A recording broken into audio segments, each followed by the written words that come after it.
everybody. Welcome back to L Dubs Boxing. We back with another live stream here to talk about the fight card for October the 5th. Claressa T-Rex Shields versus Ivana Habazin live on Showtime. Um, you also have Jerron Boots Ennis on that card. He's fighting Daniel Fernandez, um, which is a short turnaround for Ennis. It's good to see him back in the ring. Jermaine Franklin is going to open up the card, heavyweight prospect. This is I think this is his third fight this year. He's facing Paval Sauer. So, what I'm saying? Some good action to look forward to. But I want to break down this main event and talk about uh, the rest of this card and whatever's going on in boxing. I'm going to go ahead and get to it. So, you got the undisputed middleweight champion, Claressa T-Rex Shields, dropping down to 154 pounds to fight for the vacant WBO title versus Ivana Habazin. 20-3 with 7 knockouts, former welterweight IBF champion. You know what I'm saying? This is, far as the fight goes and what's out there, I think it's decent. You know what I'm saying? I know Habazin is kind of unknown. A lot of people don't know nothing about her because she's from Croatia, and I think this may be her first fight in the United States. But she's a decent fighter. You know what I'm saying? Like I said, she's a former champion. Um, You know what I'm saying? She lost the undisputed fight with Cecilia Breakus like 5 years ago, 2014. It was kind of competitive. She was trying to stay in there, but Cecilia Breakus was just too good for her that night.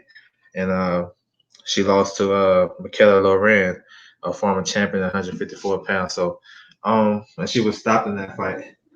So far as the style matchup goes, from what I see, we all know about Claressa Shields, you know what I'm saying? Fast hands. She got the dog in her, you know what I'm saying? Good work to the body. She shows she got good defense, you know what I'm saying? She has improved, you know what I'm saying, over a course of 4 or 5 fights, you know what I'm saying, since getting with John David Jackson. She has calmed down a little bit with her shots, The biggest thing for her early on was she's too wild and she'll trade with you in a minute and she wouldn't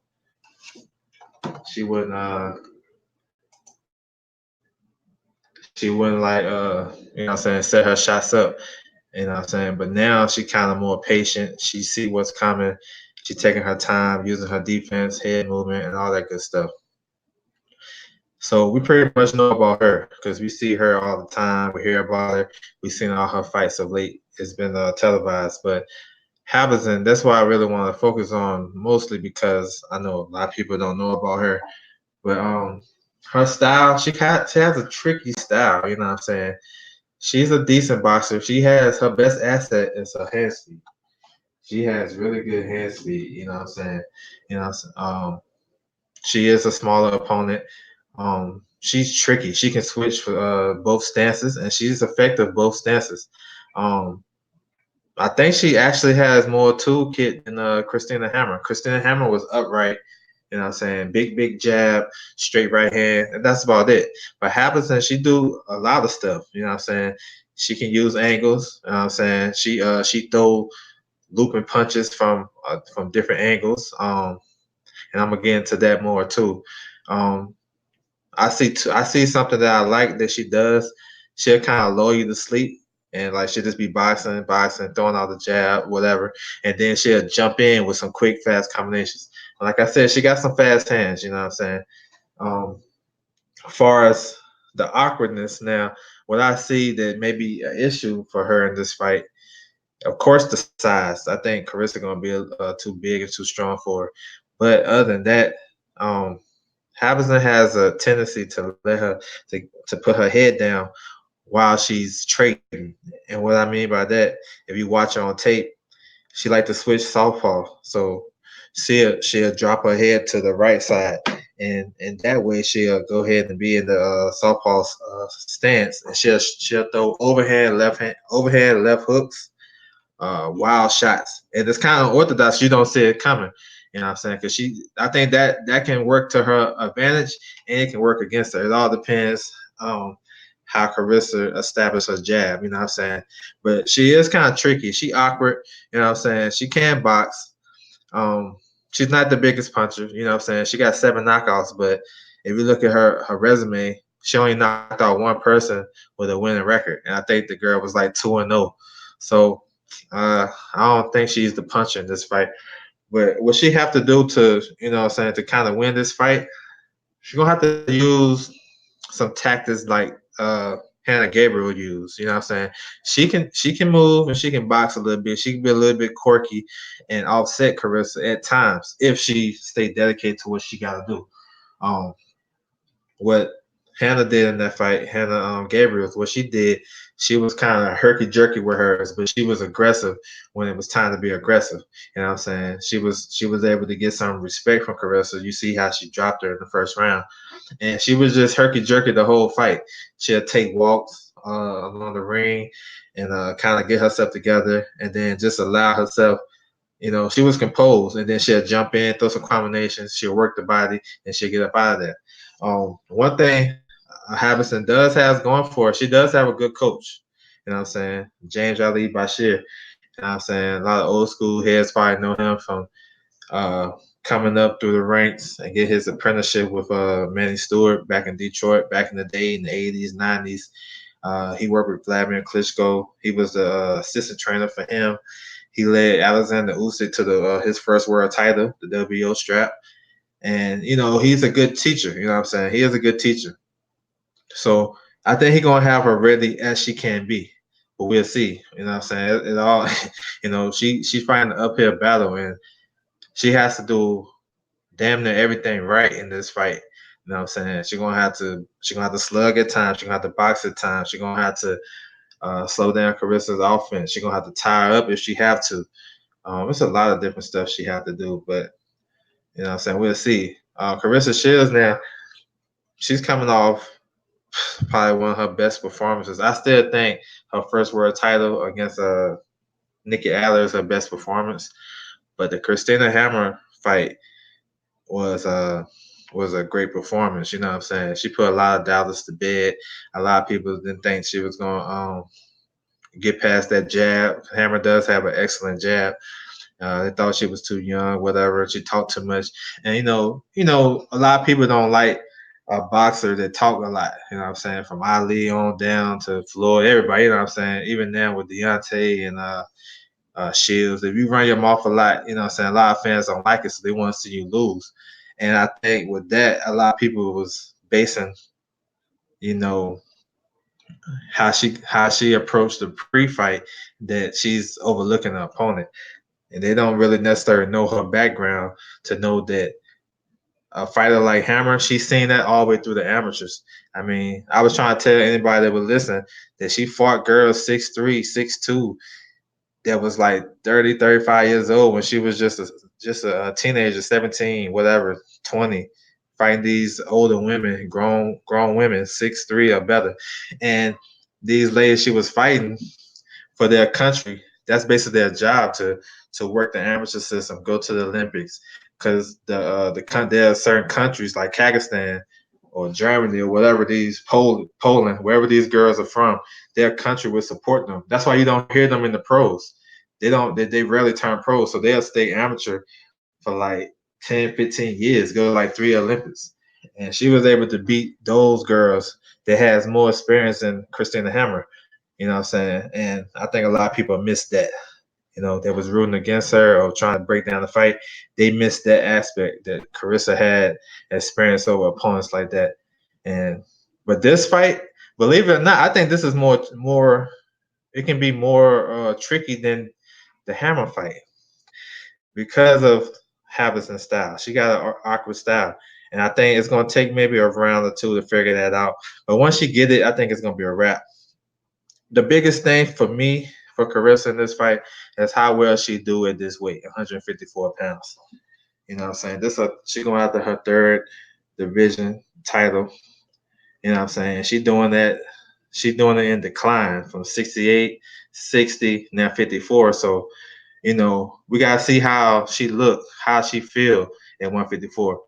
Conventional wisdom say If she make the weight, she's gonna be strong for the first couple of rounds, and then she's gonna start feeling it. We don't know. Hopefully, she had a good training camp and the nutrition is good. But I think that's the only question for me, as far as skills and talent and the matchup. I think it all points towards Claressa Shields. You know what I'm saying? I think she's gonna be too big, too strong. She may get a stoppage, but we don't know. It's just good to see that, you know what I'm saying, the women is getting their shine. Um, if it to, for me, if it wasn't for Claressa Shields, a lot of people won't be talking about women's boxing. You know what I'm saying? So you gotta give credit where credit is due. She is. I mean, she making a lot of people notice, whether it's how she talking trash and carrying herself outside the ring and whatever. But you can't. The one thing about her though, you gotta respect. No matter what you say, no matter what she do, whatever, she always back that shit up in the ring, and that's the most important thing, especially for a boxing fan like myself that like to watch the fights and break stuff down. She back up what she say. What's good, Trey X? Salute, man. What's going on, man? I'm chilling over here. But yeah, man, I like this fight for her because it's a new challenge, man. She cleaned out 160 basically. You know what I'm saying? It is some good fights for her in that division, but I think this is a good challenge because at 154 you got one, two, you got four champions. No, well, you got three champions. The WBO is vacant. You got Hannah Gabriel, of course. She's the WBA champion. You know, so I would love to see a rematch with that. I think that's still a good fight. Um, you have the IBF champion from Canada. Her name is Marie Eve Declare, something like that. She's a southpaw. She's like 16-0 with no knockouts. She kind of, if you watch her fight, she got like a kind of tricky style like Billy Joe Saunders. She got like a Billy Joe Saunders style, like the box, throw a lot of jabs, a lot of movement. So I mean, for me, I think that's something intriguing. If Claressa Shields plan on moving down and conquering that division, I'm nervous about her losing weight again. It could affect her. Yeah, I'm with that too because her first fight at 160. Well, not her first fight, but when she moved back down to 160, um, I think how did this happen? I think her first fight with Frankiln was at 68, and then she had two fights after that. She had one fight at 160, then she went back up to 168. But when she came back to 60 to fight Hannah Gabriel, I think that was the reason why she got dropped. You know what I'm saying? And kind of underestimating Hannah Gabriel's power and just how she was. So yeah, that is a big concern though, because when you're losing that when she a big girl, she talking about she walk around 180 and she coming to 54. I mean, it's a lot of hard work and dedication. So that's why I say I don't know. I don't know. I just hope she did it the right way. We'll see how she look at the weigh-in. If she looking drawn out or whatever, if she's struggling to make it. But yeah, man, that is a big concern. That's my biggest concern of the fight. Cause I said, I don't know if you heard me earlier, but Habazin, she's kind of awkward, and she got some fast hands. And what she like to do, she like to switch from right to southpaw, like right in the middle of her punches. And what she'll do, she'll duck her head to the right, and while she's ducking her head to the right in the orthodox stance, she'll just go ahead and switch to southpaw and throw an overhand looping left hand hook or shot or whatever, overhand left hand to kind of catch you off guard. If you watch her last fight, she was doing that the whole fight. She'll duck her head down and throw looping shots at the girl. Um, and she kind of is, I say, she kind of explodes with her punches. Sometimes she'll lull you to sleep and she'll like this jab, the basic jab, paw jab, head movement, but then she'll just all of a sudden jump in with some quick combinations. And that's just effective with the competition she's been fighting. But I think with Claressa, I think she'll be able to put the stick out on her and be able to counter her with left hand, with hooks and whatever she wants, uppercuts. But that's the thing. She's tricky. You know what I'm saying? I think, me personally, she bring more to the table than Christina Hammer do. Because Christina Hammer just straight up and down, nice jab, good right hand, and that's about it. And she got good movement. But this girl, she can do a little bit of everything. She can brawl with you. You know what I'm saying? Christina Hammer won't try to fight in the inside, but she Habazin gonna be willing to fight. She gonna be willing to fight in spots. But I think her biggest chance is to catch Claressa coming in. And with the punch resistance. We're gonna have to see, man. But if she makes the weight good, I mean, she's gonna be a terror at 154 because she's already bigger than so she's gonna be bigger than this girl on fight night, and if she can just keep her power and her speed. Shoot, this might be one of her best performances. She might can get the actual knockout. You know what I'm saying? And all her fights, she never had a knockdown. So that's crazy to me. But it is what it is. But she got some smoke in her in that division, though. You know what I'm saying? Like the girl Eve Claire, she can fight, man. She don't got a lot of power, but she got some awkward movement. And I haven't seen Claressa versus Southpaw. So that for me, as a supporter of Claressa, I like to see her in different styles. You know what I'm saying? She haven't fought a slick Southpaw yet. They can box a little bit and use the ring for the full fight and know her way around the ring. So that's a good one. She is a WBC champion from Poland. Her name is Eva Polskowski, something like that. One of them, y'all know how them names be from Poland, but I don't know too much about her. I know she got one loss. I think she like 14 or 15 and one. Her last fight, she fought.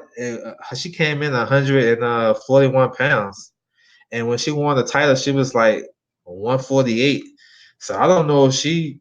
I don't know what she gonna do. Is she trying to move back down, or I don't know. But that's a low weight to be the junior middleweight champion of the world. You know what I'm saying? So and also they have the Diamond Championship on the line for this Claressa Shields fight. So you know what I'm saying? That supposed to put you in position to be the mandatory, but I don't know about how all them belts work, whatever.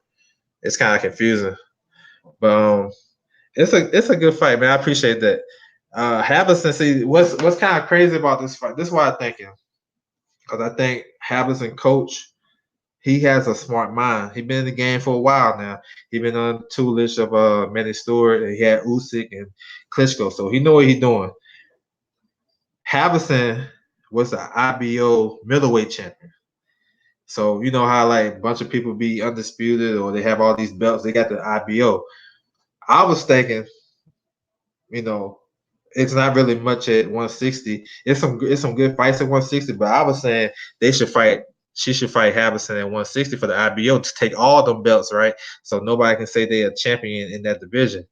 But I guess Habazin team was like, nah, we want this shit at 54. So that's telling me that that's their event. That's what they hoping that Claressa gonna come in weight drain and she's not gonna be able to take a punch.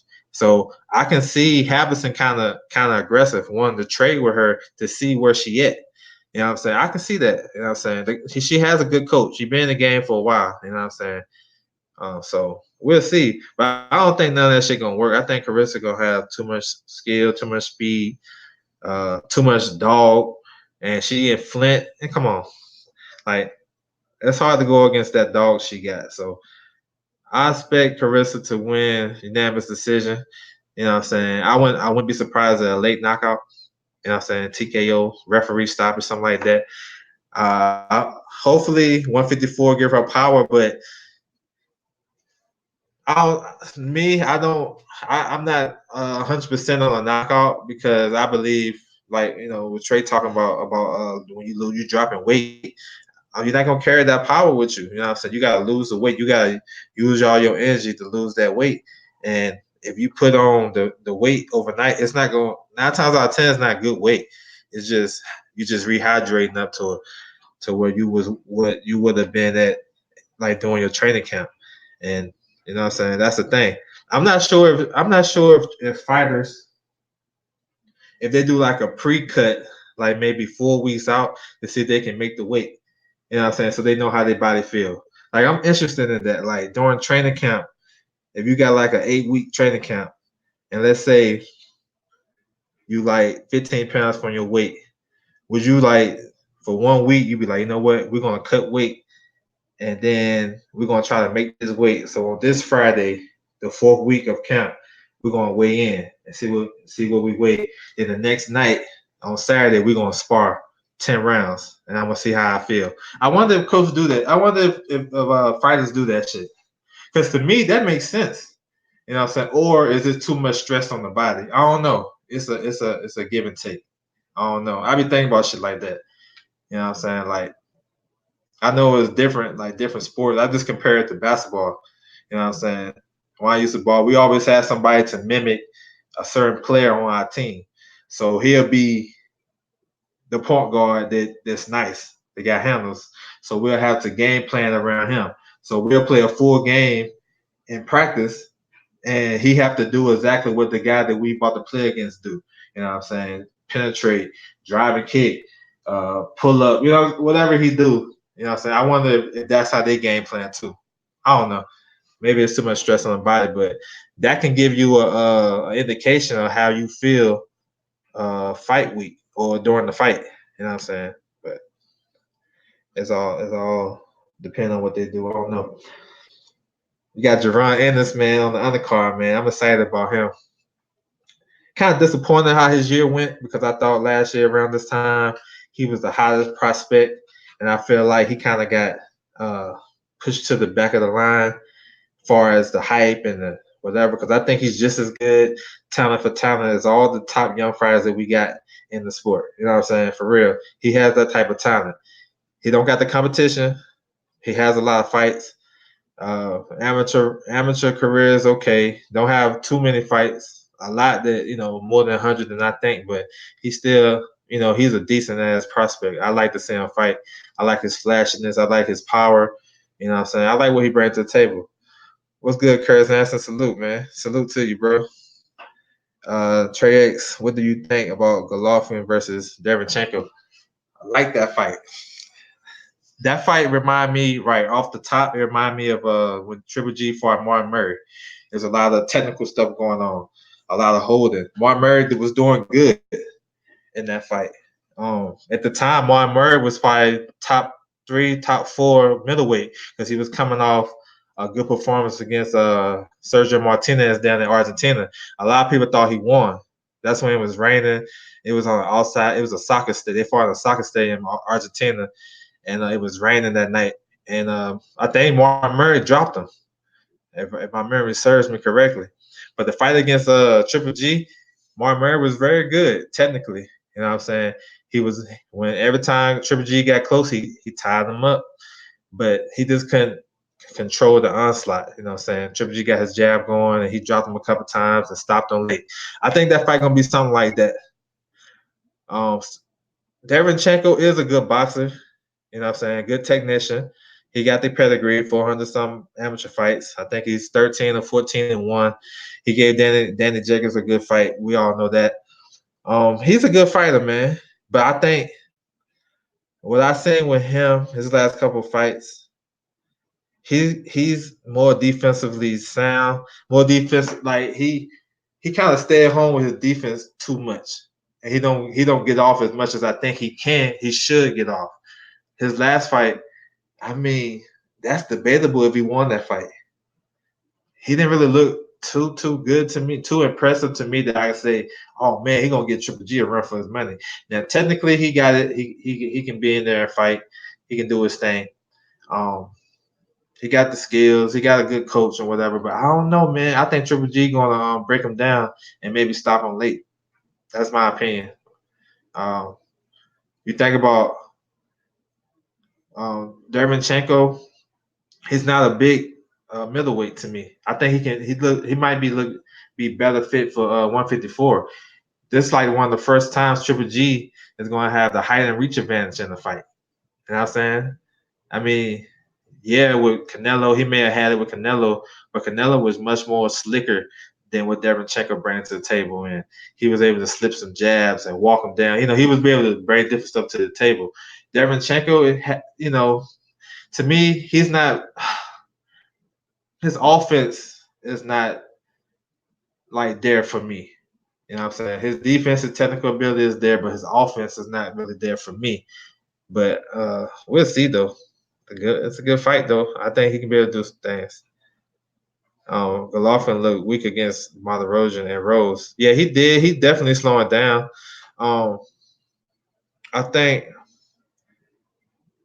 Derevchenko gonna have a hard time dealing with Triple G's pressure once Triple G started to get going.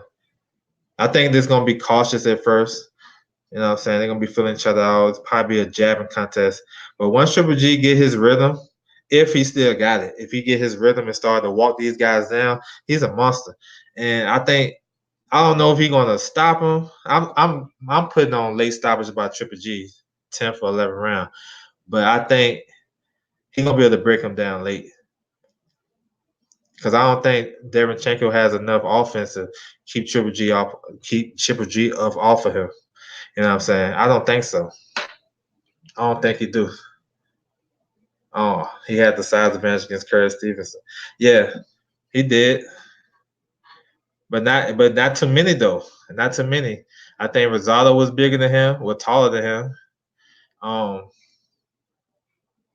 Willie Monroe was probably about the same height, but it's not a lot of people. So yeah, you're right. Lemieux, you know what I'm saying? It can be a fight, something like that. Lemieux or Martin Murray type of fight where he just gonna just focus on his jab and just put a lot of pressure on Derenchenko and make him work. Derenchenko gonna have to fight, man. He's gonna have to fight. Like he's to me is like a counter puncher that only get aggressive in spots. I don't know. I think he's a good fighter, but I don't know if he's gonna have enough firepower to keep Triple G up off him once Triple G get the ball rolling. That's a good fight though. Good fight.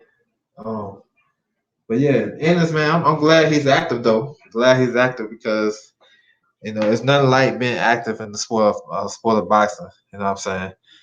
Eventually, I mean, because that keeps your name out there, and way social media work, and way how stuff going on right now. The more active you are, the more people talk about you, the more they demand fights. Right now, the fans, what I'm saying, we put pressure. It's like the most pressure that boxers have now because the fans put hella pressure on them, and then they'll respond back to you, and then you know what I'm saying. So by him being active, man, we can push for bigger fights for him. You know what I'm saying? So yeah, he's fighting a guy, kind of a durable guy, 12-1, Daniel Fernandez. I think he's from Argentina. Um, he's like a sturdy guy. He ain't really done too impressive to me. I think Ennis gonna style on him. Only thing about Ennis, man, that I don't like. I think he play around too much. Like I understand it is entertainment, whatever, but I don't know. It's nothing wrong with it. I'm not knocking the kid. He gotta do what he gotta do. But I just like them guys that just go up in there about their business and they do what they gotta do. You know what I'm saying? But the flash and everything, that's cool because it brings fans to the sport and what I'm saying, keep you on the highlight reel, keep people talking, you know what I'm saying? So and he got the outfits, he got the whole 9 yards, you know what I'm saying? He's just not active enough. But now he's starting to get more active, and he's getting his name out there. And it's time to get a back end of the top 15 type fight. I like the Lorme fight for him. I think that's a good step up for him. The Lorme or shoot, I think he'd be somebody like Jesse Vargas for real, for real. Um, Trey X, who you take? Chris Colbert or Shakur Stevens? Oh, I like Shakur. Damn, I like both, but I take Shakur Stevens. Damn. That's a hard pick too, because I like B Hot, little B Hot, prime time. Both of them down the line. That's gonna be like a super fight. Like 3 years later, no more promotional issues for Gerard Ennis. He's gonna be very active. Yeah, that's good. That's outstanding. He got he got the backing by Steven Espinola. I think I heard it on Fred. Fred had an interview with him, and he was talking like he gonna run with Ennis next year. That he gonna have a big year. So that's good. That's outstanding, man. I'm glad that's situated because you're gonna derail a young kid that has a lot of momentum. Like last year this time, everybody was talking about him. You know what I'm saying? And now we just started back talking about him. And I think he could at least have like 2 or 3 fights before he fought in August. Yeah, he fought in August, had first round knockout. So yeah, man, that's good. He got the support of Showtime. Now his promotional team and Cameron Duncan, I think that's who working with him. They got to get him the right fights and build him up, showcase him. Because to me, I think he's a top 15 welterweight for real. I think Boxer got him like 75 or some shit like that. Man, I don't even, I go to Boxer just to see who fought who and look at people's resumes. I don't even pay attention that much to the rankings because their rankings is crazy. At super middleweight, they got 3 UK. They got 5 UK fighters ranked from 1 through 5, 1 through 4 at super middleweight. You know what I'm saying? I can't. What? That is crazy to me.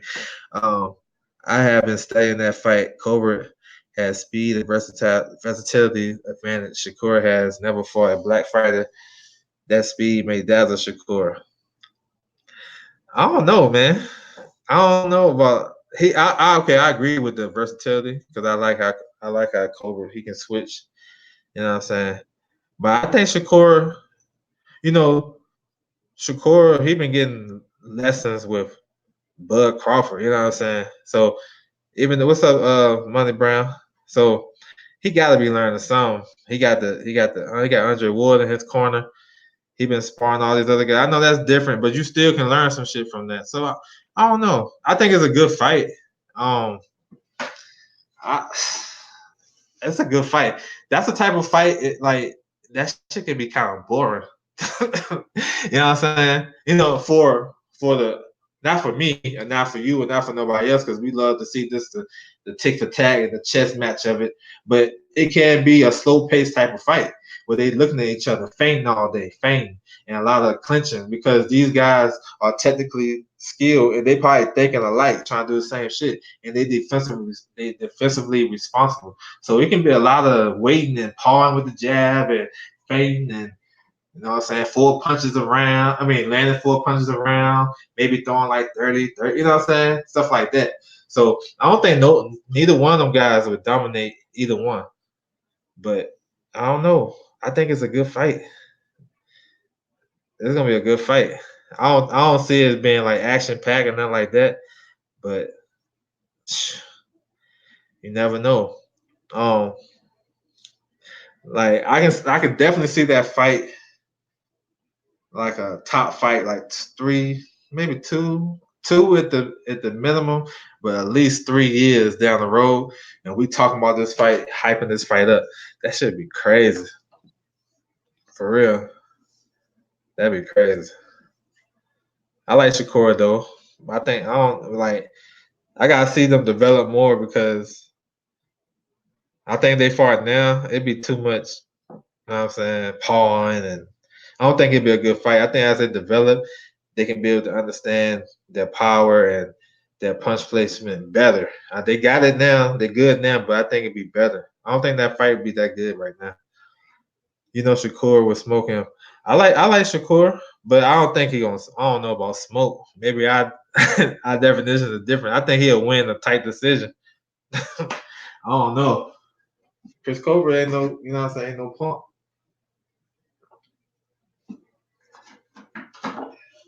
And he does do a lot of stuff in the ring that will offset Shakur and vice versa. So, man, that's a good ass fight though. I don't want to see it now. I want to see that shit when they mature, when they win titles and call each other out. When they like 23, I think they both were 22. Yeah, 3 years when they start hit that man strength. He levels above him. I don't know about that. Maybe a level.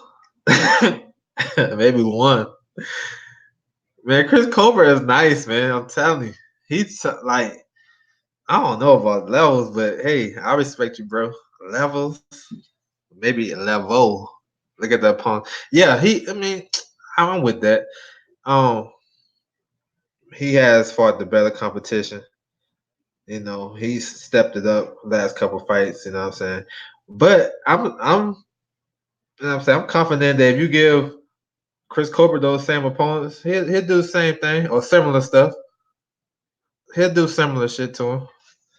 You know what I'm saying? Yeah, he'll do similar stuff to him.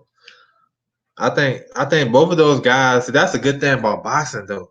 Right now, I ain't never seen. I don't never remember that many top fighters, top young fighters, in and around the same weight class. Like it's so many. I can't even name them all. You know what I'm saying? You got these two guys. You got the Balderas kid. You got Gabe Flores. Oh, shit. Man, they're probably missing a lot. Ryan Garcia's still up there.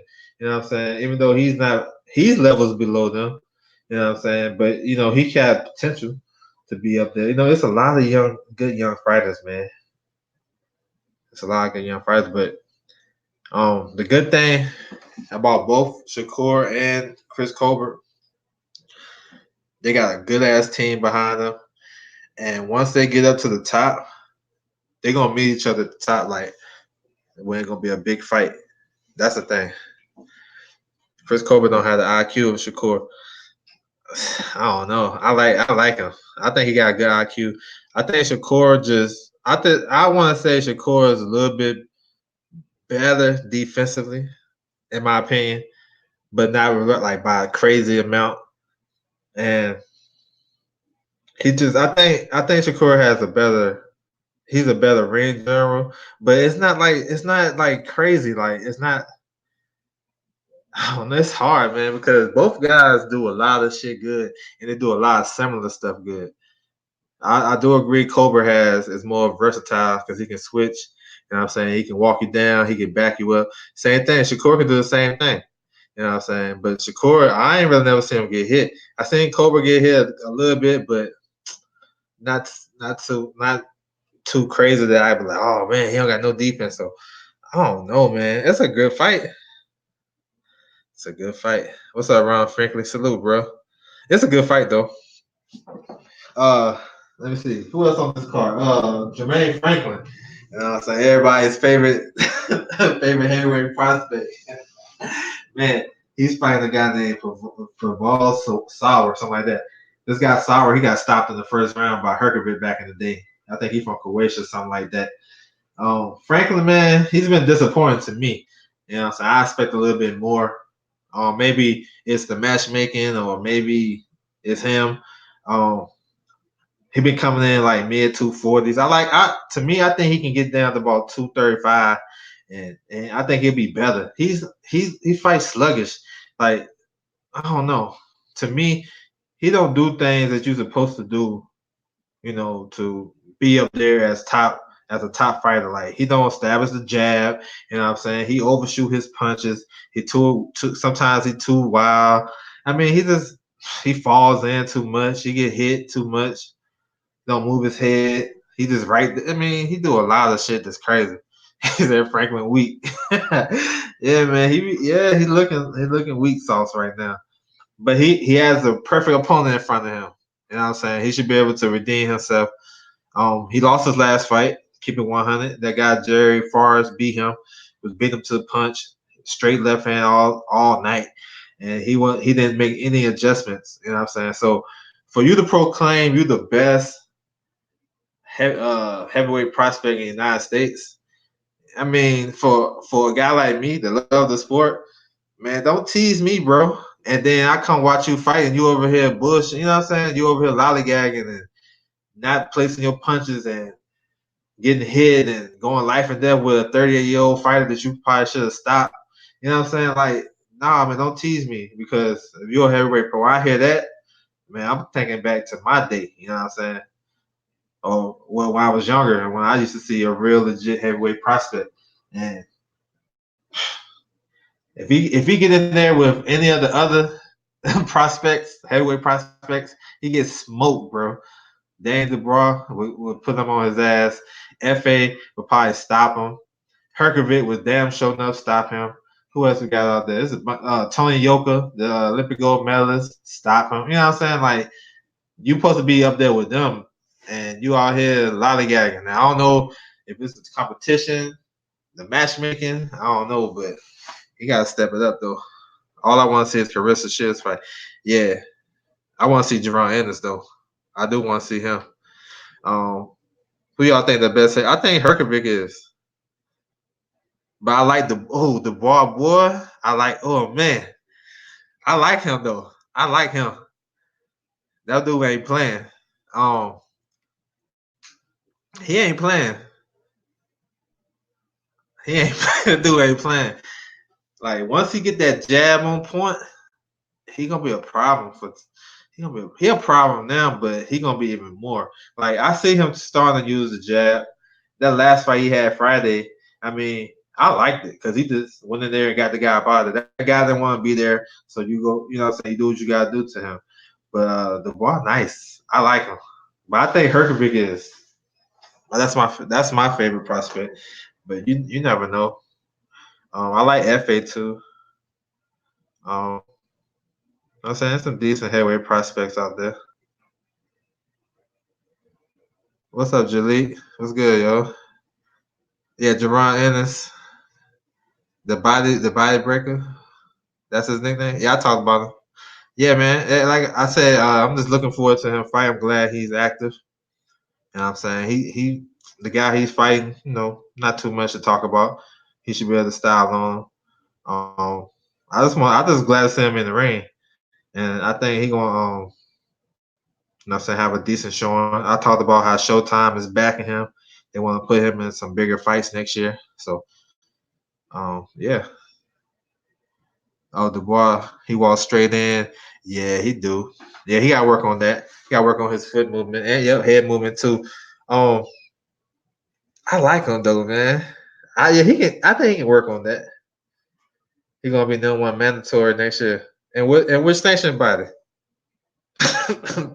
Which station body? He ain't gonna be no number one mandatory. I think they're gonna put him in with a decent level fighter that we know that he can build a style on, and then he can get ranked. But I don't think he'll be no mandatory next year. I don't know if you just kidding, but I want to see him step up and fight levels. You know what I'm saying? Move up in levels and fight guys that that can get him a tough fight or something like that. That's gonna test him. Do you think Ennis can beat Yan Garcia? You think so? I don't think so. Not right now.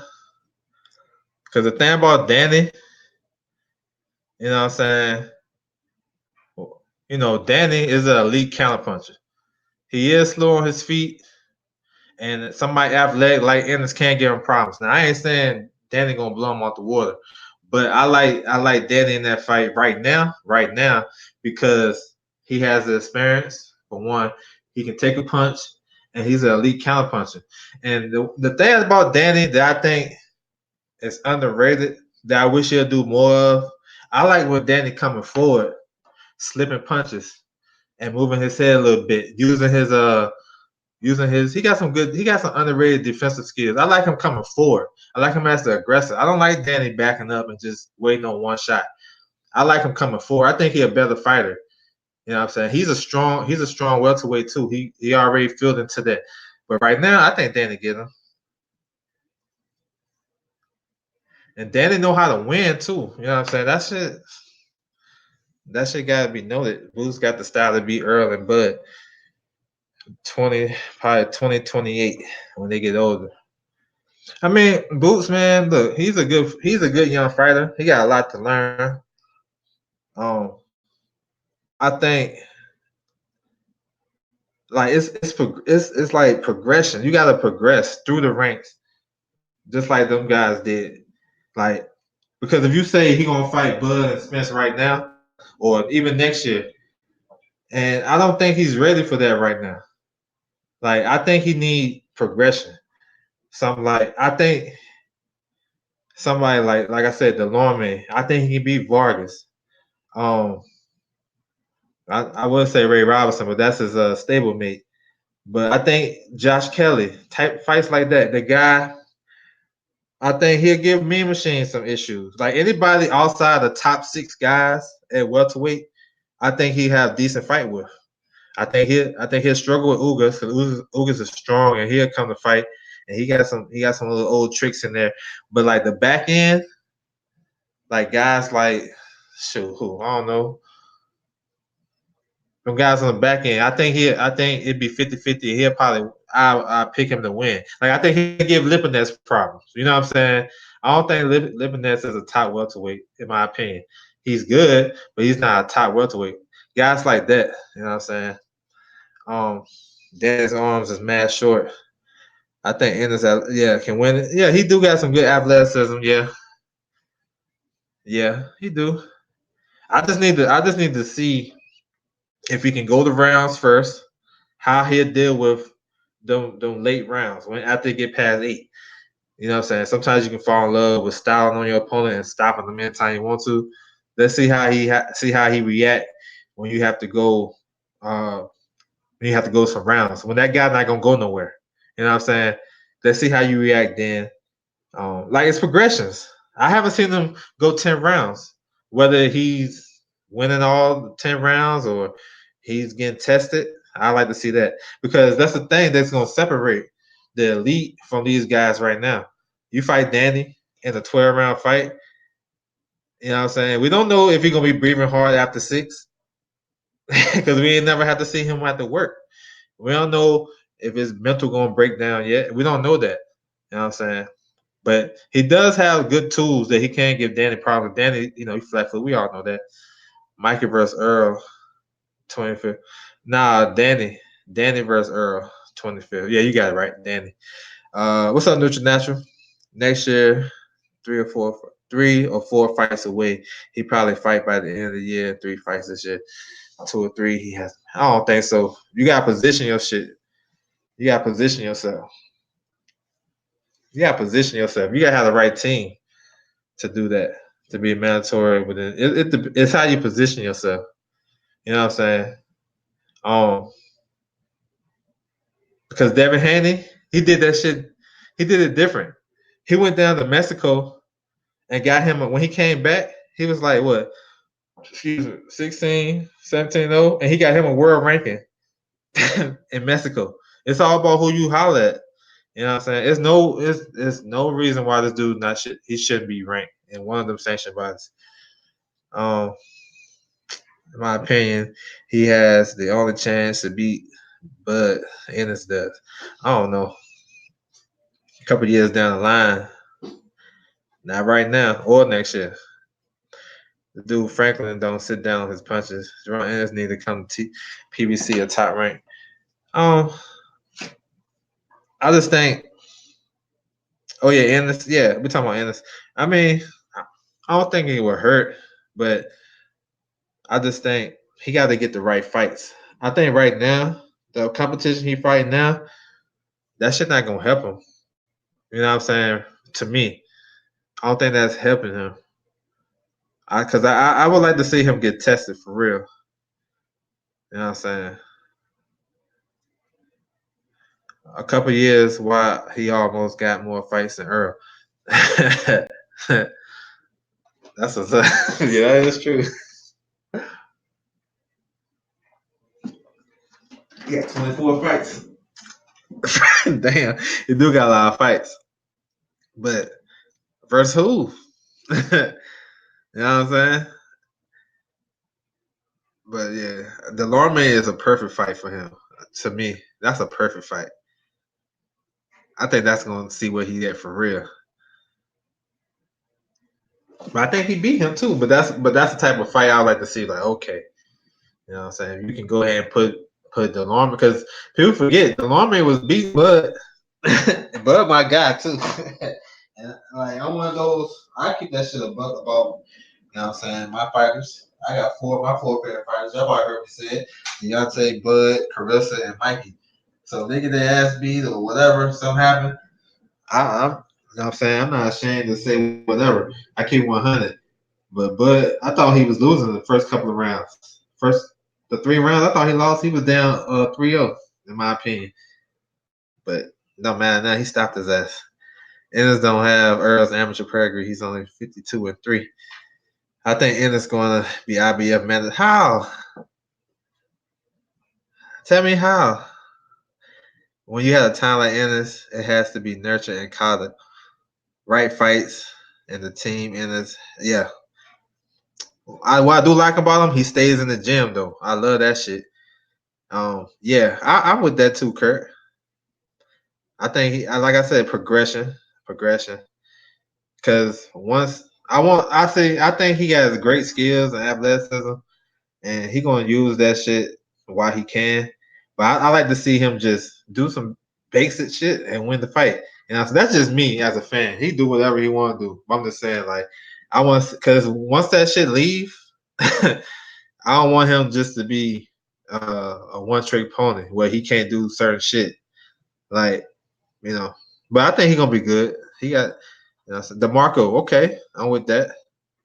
That's a good fight. That's a good fight for his progression. Yep, that's a good one. I'm with that one. DeMarco. Okay. Yep. That's Adrian Brown's best win too.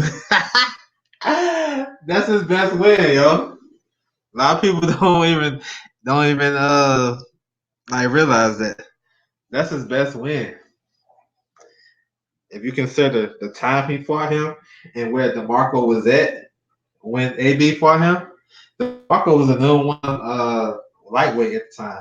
He was coming off knocking out highly favorite Linares, stopped him late, and then I think that was on B Hop undercard against Chad Dawson when he hurt his shoulder or whatever.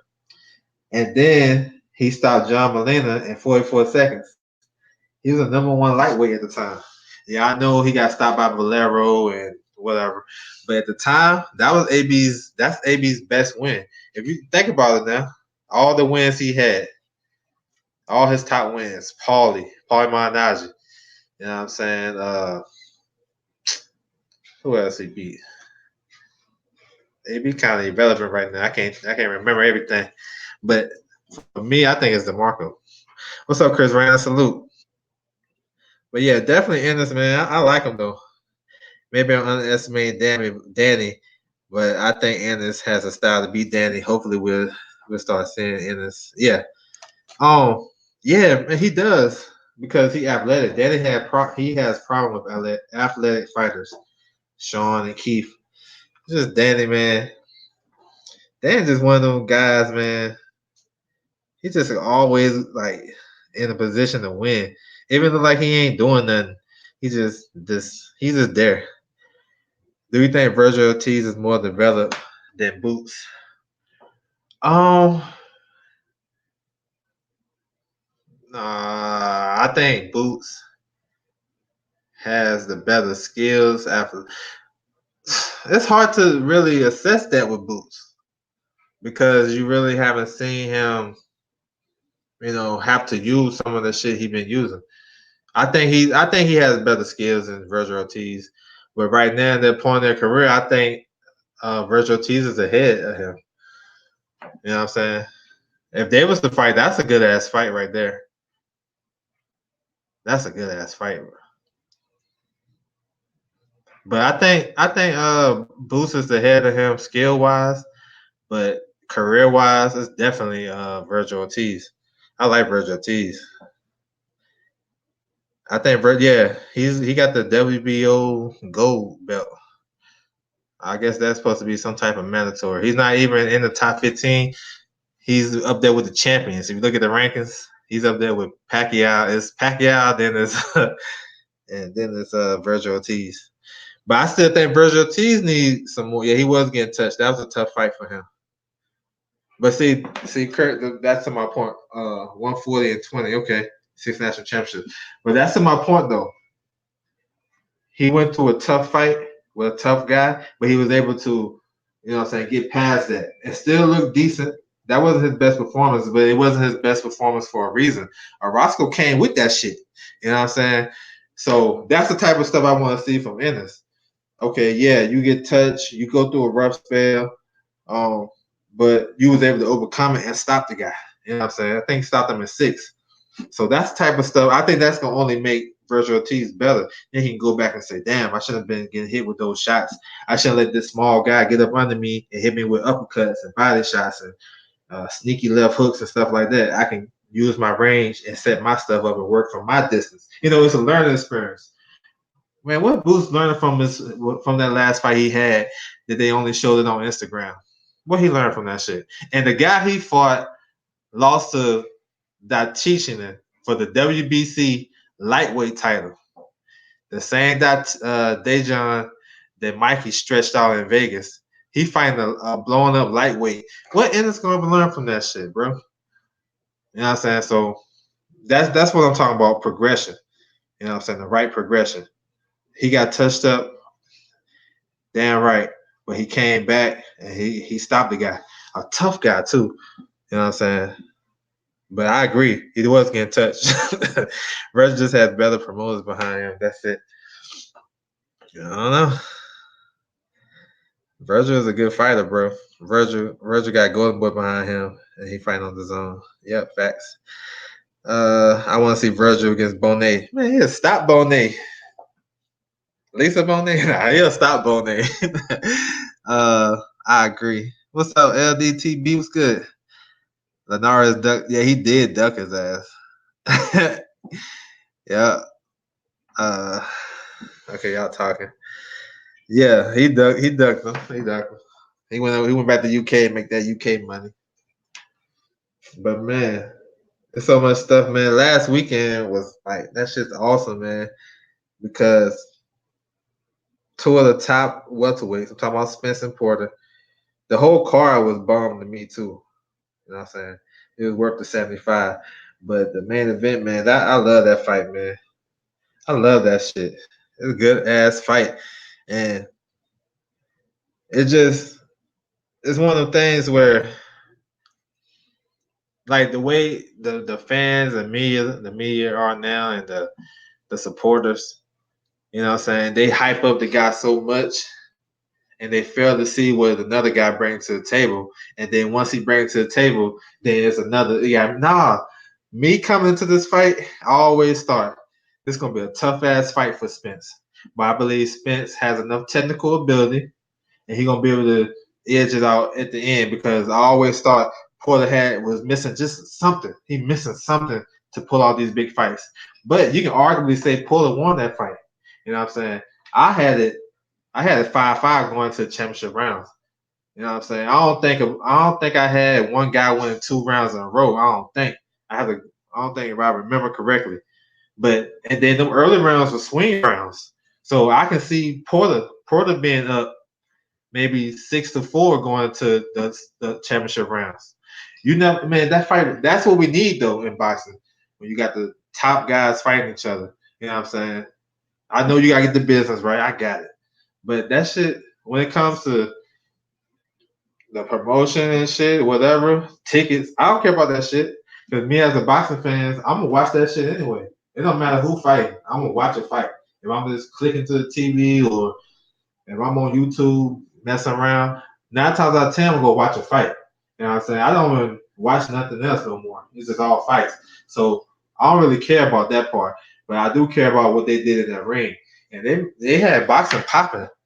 You know what I'm saying? Because Earl is a dog, Porter is a dog.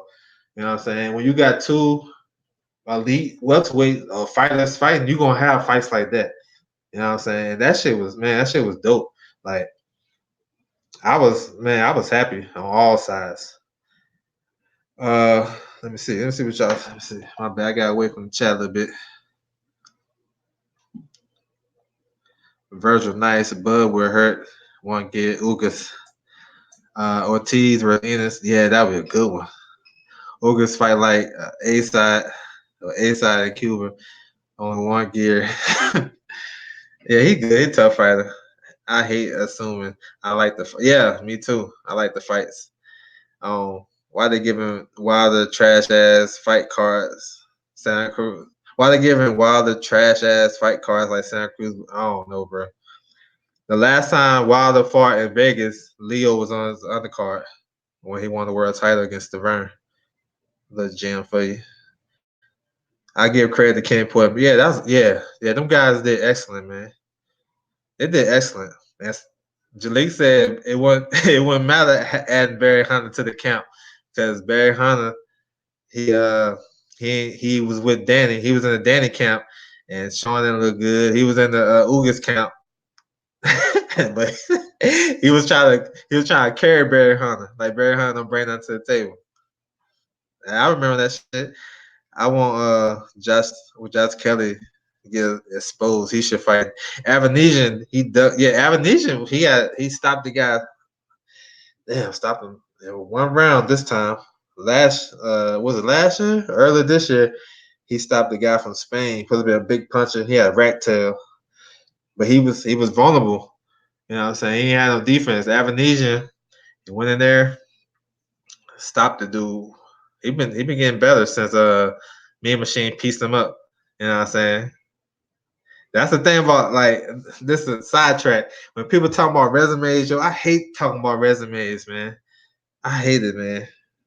I can talk about them and it's cool, but when you compare resumes, like it's so much shit to go with it. You can always chop and screw it, and you can make the other fighters look like shit. Even though he's nice as hell, you can make him look like shit, and to build up your point. I don't like doing that, but I can though. I can. I definitely can. Let me see. Porter was spinning off the ropes like Durant. Porter, a great athlete, man. He's a great athlete. Like, and he's, oh man, it's just crazy, man. Listen to the breakdowns of people before the fight happened, and then when you watch the fight, now you listen to them, and I'm like, how did you miss that? Like Porter is so experienced, like he ain't never been beat up, blown out. He been outmaneuvered. He been out hustled. He been out, you know what I'm saying? I won't say all work. I want to take that back. But he been outmaneuvered. I thought Kell Brook outmaneuvered him.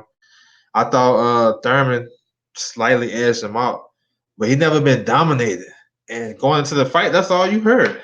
I'm like, well, what?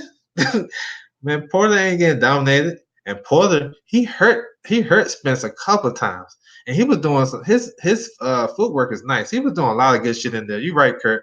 He was doing some good shit. Mario Barrios lost, but I knew he would get robbed. Yeah, he lost that fight. D Bid 03 was good, man. Peace. Oh yeah, he lost that fight. I got Triple G winning. Yeah. I know he fought before the Al Hammond. Yeah, I thought he lost that fight. I thought Barrios lost that fight, but the dude got power. And I thought he lost like 6, 7 rounds in a row after the dude after he dropped him early. Um, I hated the amateur boxing scoring system from '92 to 2014. Um, I had a Porter to 115, 112. Porter, okay. I had it one. I had that score for Spence, but I can't get mad at you though, because it was some close rounds. 114, 113. Barrels won. Oh nah, I thought how I scored that fight. 114, 112 to the other guy. I had 114, 112 to the other guy. I thought he won 8 rounds. And when I was watching Barrios, I was like, wow.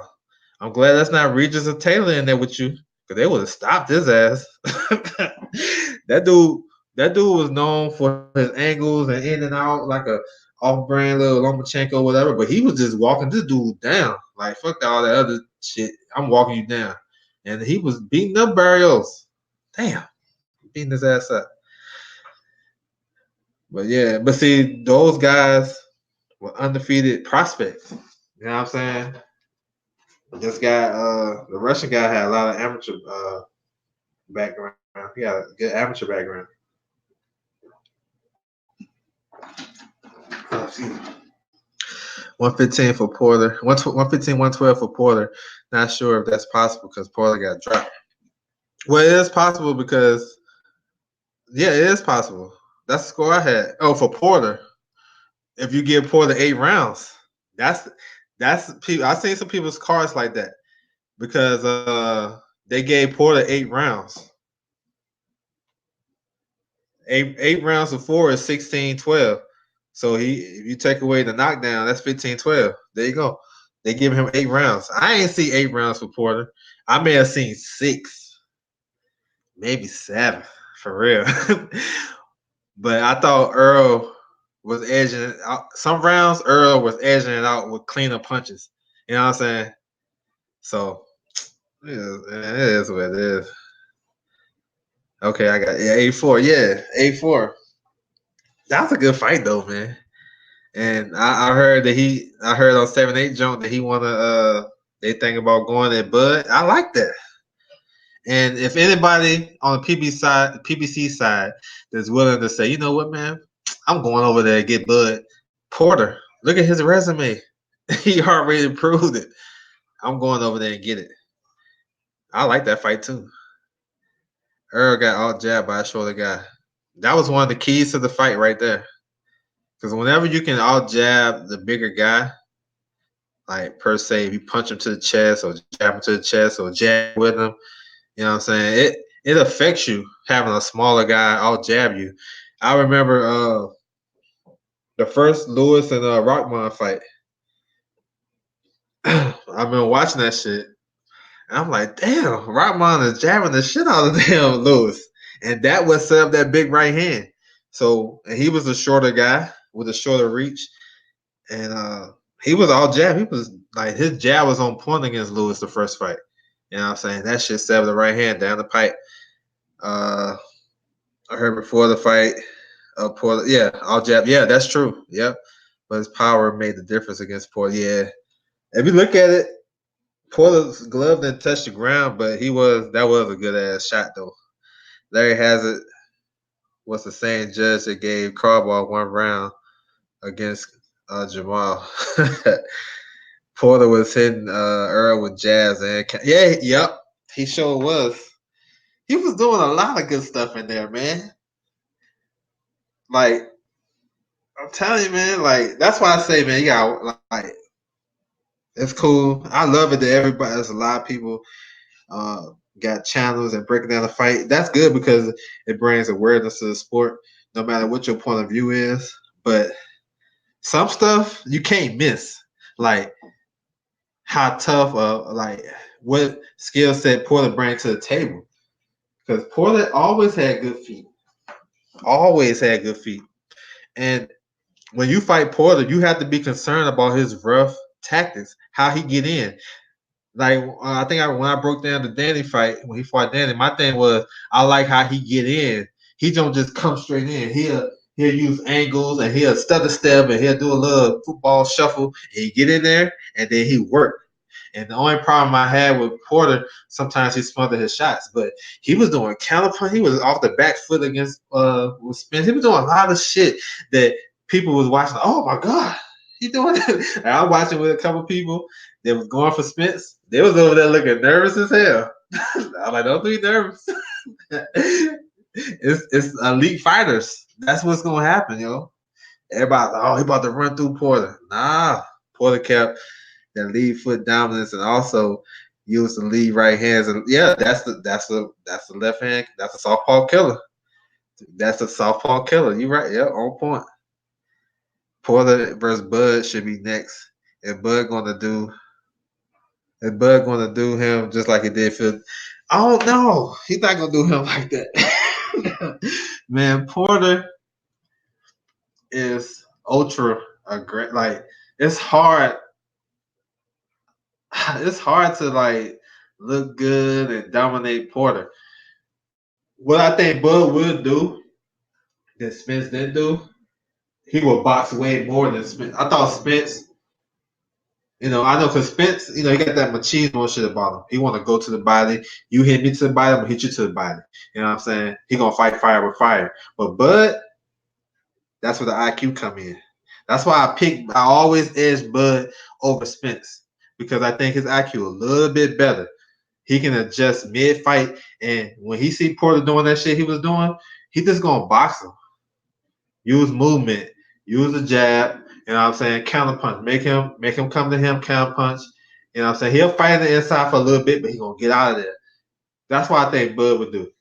You know what I'm saying? I don't think Bud gonna wrestle with him. And I think people underestimate Bud in the inside when he's clinching. Bud's strong as hell too.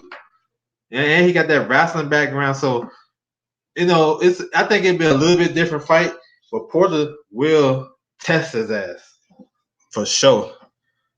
He'll test the hell out of his ass. And I think it's better for Bud to fight mostly as a right-hander versus Porter.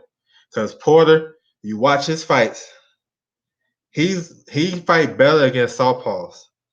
We seen it Saturday, and we seen it against Alexander. Alexander just don't got no dog, and he was just, you know what I'm saying? He just all worked and whatever. But a right-hander like Kell Brook, catch him with the right hand straight down the pipe every day, all day. You know what I'm saying? That's his kryptonite, the right hand. So I think Bud can sharpshoot that right hand to Porter. But the thing with Porter make you fight faster than what you want to fight. You know what I'm saying? So Bud gonna have to pick up his feet, which he's good at, but he gonna have to be, you know what I'm saying? Because Porter can get in there and he can do some damage. But I like that fight though. Good ass fight. Porter didn't sit down on any straight right hands. He hurt Spence with a left hook. I think it was the third round. Um, 9-3 or 8-4. But don't force KOs and fights for the crib. A fight for the crowd. I got you. Porter didn't sit. Okay, I read that one. He might stop Porter because Porter took a lot of punches against Earl, so his punch resistance is going down. I don't know. That should sound good. You can say Danny might stop Spence. He took a lot of punishment against Porter. Porter versus Crawford would be a different fight because Bud's footwork, he would box like he did. Yeah, exactly. I'm thinking about that one. He gonna box. Bud is gonna box. And if Porter get tired against Bud like he did against Spence, then he gonna tee off on his ass. They ain't gonna be able to walk him down. You know what I'm saying? Because Bud got that smart pressure and he got that long reach. Why don't WC order Danny versus Ugas, the real mandatory? I don't know, man. That shit. I don't know. I think Danny got pictures of Suleiman somewhere.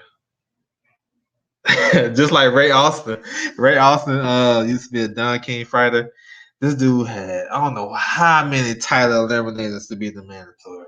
He had one against something Bragamov, former WBO champion. Brandon Severn. He had one with another one. He finally got one when he fought Vlad and got stopped in 2.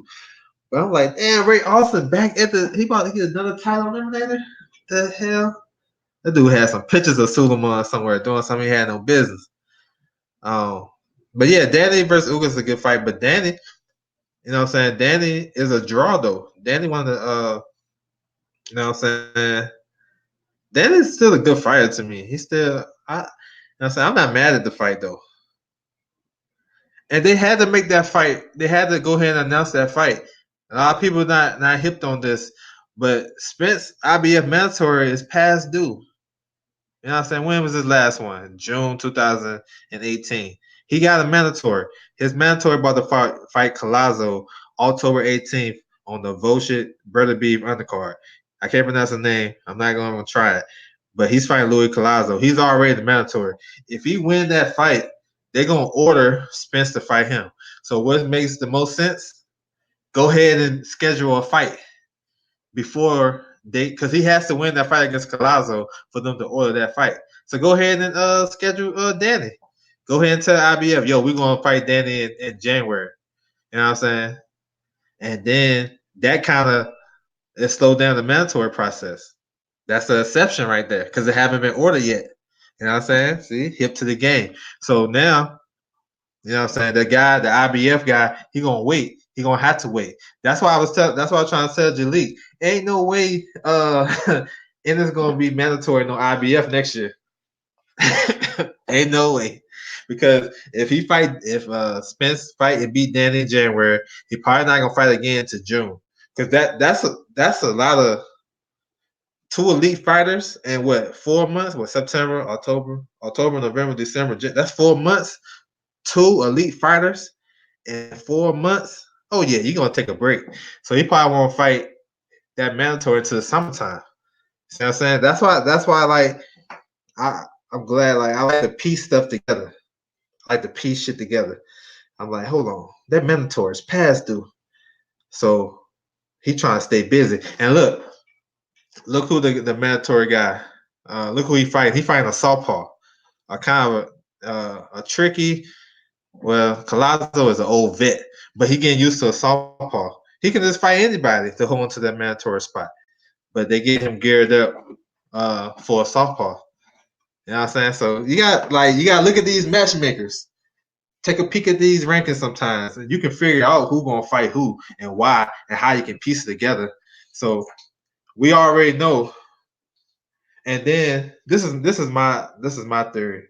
I think if Spence beat Danny in January, he gonna fight the mandatory, the IBF mandatory in the summertime, whether it's Collazo or the other guy. I think Mikey and Pacquiao fight on Cinco de Mayo, and they're gonna be on the same schedule. So hopefully we can get that fight towards the back end of the year. You know what I'm saying? But yeah, Spence gonna have to fight the mandatory pretty soon. You feel sorry for the mandatory? Brooklyn gonna be packed with Danvers. Or you think it's gonna be in Brooklyn? I think it's gonna be in Vegas. Danny just has low punches chance. It might be in Vegas, but it depends. I don't know. Vegas or Barclays. It depends.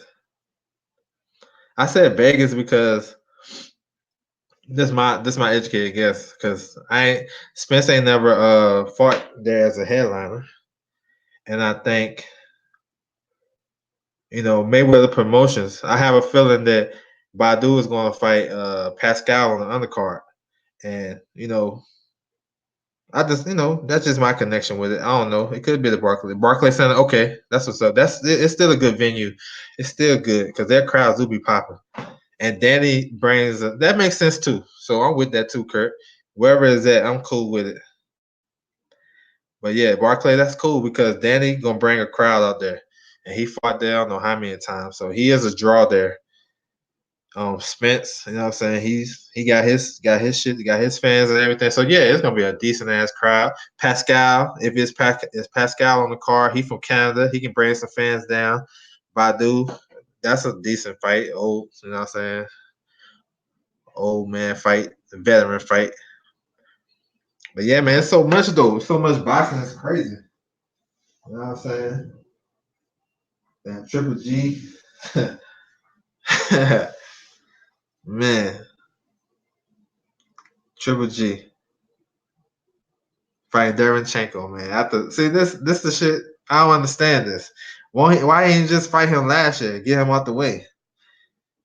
Then you know what I'm saying? Now he gonna fight him. That's because Canelo was like, I ain't messing with you. You know what I'm saying? It's a lot of things though. A lot of things. But man, I'm about to close it down, man. I appreciate you guys rocking with me, man. It's been a minute since I did a live, but I'm glad to come back, talk to y'all about this boxing. You know what I'm saying? I got some more breakdowns tomorrow. I'm gonna try to break down Triple G's card. You know what I'm saying? Talk about some notable fights. And I think that's pretty much it this week. Next week we got Usyk. And then the 18th we got the unification. Then you got Shakur. So you got a bunch of fights coming up, man. You got Regis Prograis and Taylor. I can't wait for that shit. But yeah, man. Thank you guys for stopping in. Don't holler at me, man. I'm out. I'll holler at y'all later.